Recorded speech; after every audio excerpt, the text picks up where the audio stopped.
po kami makiigib. Hindi pa na ipapagawa yung mga pasilidad ng MWSS. Eh, kami po nalulungkot sapagkat napakahirap po ng tubig sa barangay Magsaysay. At kami nga po talagang yung aking mga taong barangay nag-away tungkol sa tubig.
Project na ibinigay sa amin ay ito ay makakatulong sa pamamayan ng Barangay Magsaysay para matugunan yung pangangailangan namin sa patubig. Siyempre, inaasahan po namin na makakatulong po sa amin ng malaki.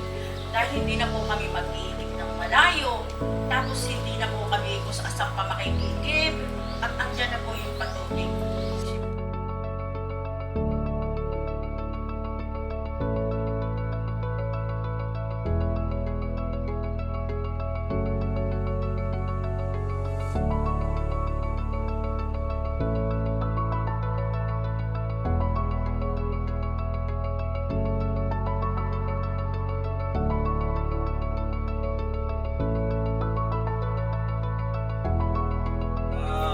Ako ay nagpapasalamat din sa NWSS at kami po ay magkaroon ng patubig na malinis.